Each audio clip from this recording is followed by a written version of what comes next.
years old today.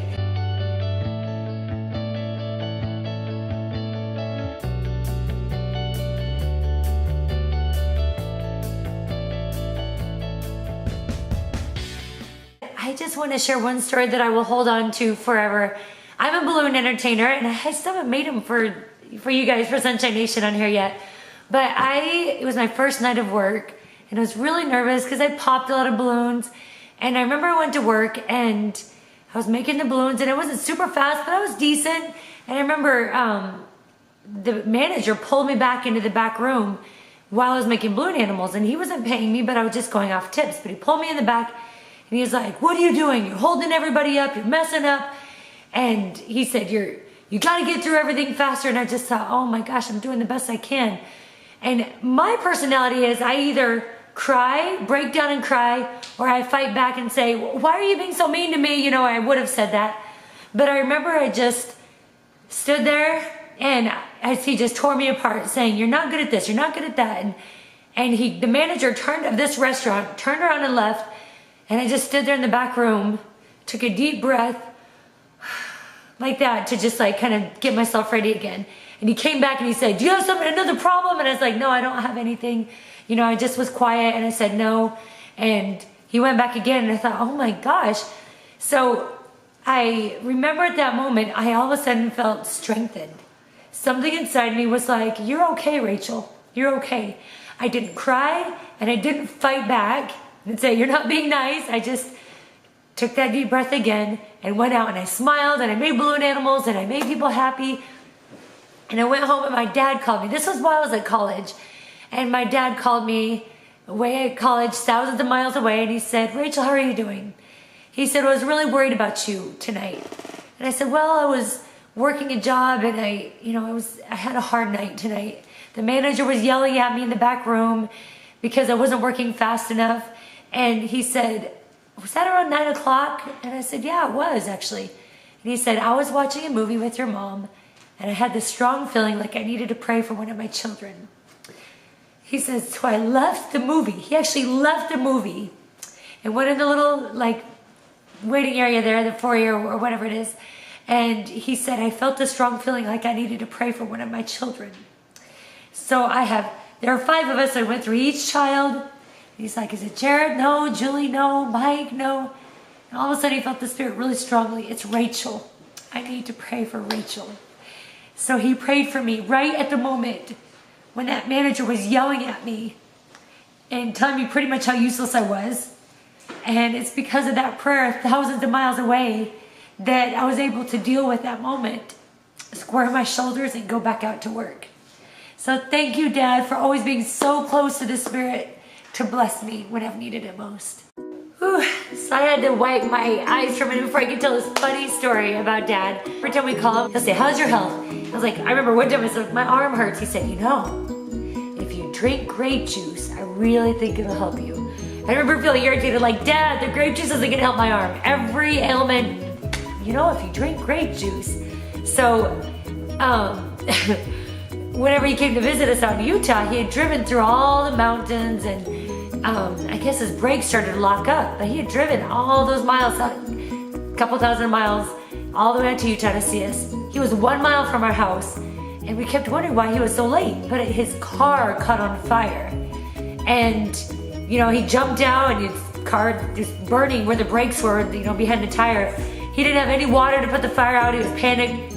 But what he did have was grape juice. So he grabbed his grape juice and poured it all over the tires and put the fire out with the grape juice. When the fire trucks came, they were like, "Yeah, it looks like you got the fire out, but what is this sticky substance everywhere?" So just as my dad has always taught, grape juice solves everything. So for his 80th birthday, I called a dear friend of ours there in Missouri where my parents live, and she bought 5 things of Welch's grape juice for him, wrapped him up beautifully, and gave him to him for his birthday. That's really all he wants, is grape juice. So I love you, Dad, so much. I love that you're accepting and loving of everyone. You think the best of everyone, and your humor is quite unique, but it is funny, and it's one of the joys of our lives. We love you, and we love the way that you serve, and happy birthday, Dad. He's 80 today. 80! That's a celebration party. Okay, so it's dedicated to Dad, who is a band director all growing up. And he's a trumpet player. Our trumpet is broken severely. A was also a trumpet player, but he's going to attempt to play this broken trumpet. And this is to you, Dad.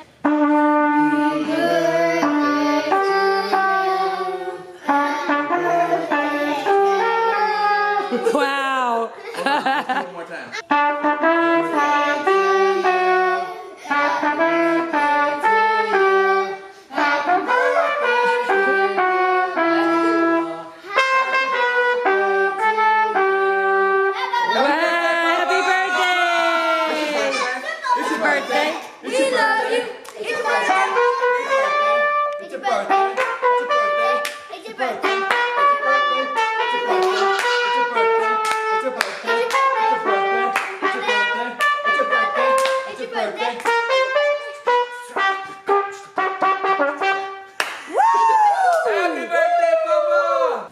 Papa, because you love juice, and I love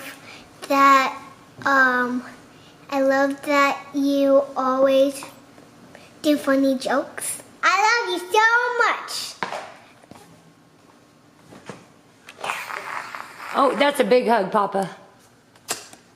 I remember one time when we came to your house, I remember you pulled out your trumpet and you started going bam, bam, bam, bam, and everybody started dancing around you, and it was really funny. And I love how you're like always silly and you're always kind and loving to everyone. Happy birthday! I love you. I remember when we went to nanny camp, and right when we got there, Papa said, "I'm a tickle monster," and he started chasing us around the house. And he chased us downstairs, and then he cornered us and he started tickling us, and I couldn't stop laughing. And he does a bunch of service, and he's like a missionary. He's still serving a mission. I love you! Happy birthday! I love you, Grandpa. Thank you for being such an amazing grandfather. I love how I'm always hearing about you going out with the missionaries and teaching. Even still at 80, you're still serving people and you're still doing a lot of yard work. Thank you for helping me out with my scouts and my priesthood. And I love how strong you are and how strong you are in the gospel. And I love how you want to teach us to be hard workers. So one time, we all did hip hop. I was a dance recital, and during the intermission they had this like competition with all these where all these people from the audience would come up. It was funny to see him do this crazy dance. I remember what he did. He was like doing something like and he really quick jerky movements. Yeah. Always ready to have fun, huh? Yeah. I love you, Grandpa, and I hope you have an awesome 80th birthday. I remember one time we were driving to church and you said, "Guys, I don't think we will stop at one stoplight this whole time." Okay, so we were driving to church and then there was a red light. He's like, "Oh shoot." So then he started going really, really slow. And then it turned green again and he sped off, and he was like, "See, we didn't stop at a stoplight." I laughed every time he did that.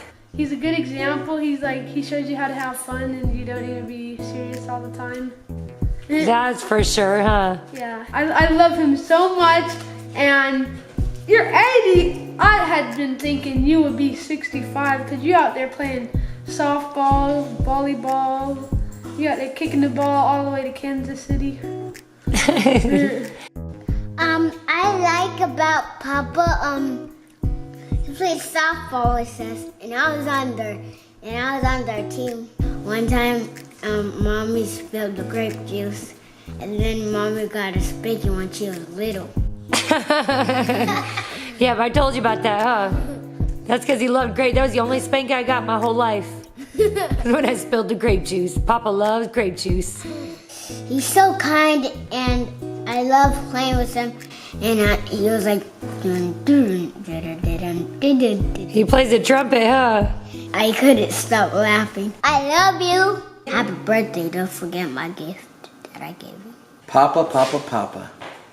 So many stories about Papa. You know, one of the things about Papa that I really love is that he is always about getting everybody involved. He's always about giving everybody the benefit of the doubt. He respects everyone. He treats everyone with kindness. He serves more. He reminds me of my grandfather, who would pick up a person that was walking on the side of the street and then give them a ride. And that's his attitude, is to serve people. And that's how he's lived his whole life. Always worried about other people and trying to figure out how he can help them. So one time, he took me to a house. Well, it was a trailer park, but it was like a trailer park that was in the middle of nowhere with like 20 trailers, and there were only 2 people living in the trailer park. So it was like this long street. Well, it was more like a dirt road out in the middle of nowhere in the country. I was kind of getting a little bit concerned when we were going there, just because it was kind of looking like a little creepy. And so as we got to this place, we turned up and there was all these old, like, windows broken out. Grass was like higher than me, like big old like wheat grass everywhere. And I'm just like, oh my gosh, like what is going on around here? And I was concerned, but we went up to he pulled up to this place and we was like, yeah, we're gonna go visit this lady and for the church. And so we went, and there was like, it was really eerie. Like I had seen a lot of scary movies. It's just like being in a scary movie. So we walk up on the porch and knock on the door, and the lady on the other side like, who is it? Who is it? And so I'm like, what's going on, Dad? Maybe she wasn't expecting us. Like, oh, don't worry about it. Knock. Come on, me, John Anderson. And so I see the door open, and this pistol sticks out of the door like that. And in my mind, I'm just like, all right, I'm dying right now tonight, or I'm jumping over this porch into this grass. And just about before I jumped into the porch over the grass, John was like, open the door like, it's me, John Anderson. And then she was like, oh, okay, come on in. Man, I was glad to be John Anderson's friend that night. And he is hilarious. He's always telling the craziest, funniest jokes. Or most people would say they're not that funny. They're just those kind of jokes that are just like really simple. And some people would say they're even dumb jokes. But I think it's funny because it's so dumb. It's so funny to me. We got a chance to go there and live there for a while. And every night we would play games. And every morning when I'd go to work and I was working with him, he'd say, hey, want to play some games tonight? So every night we would go play games. He actually paid us to play a game with him.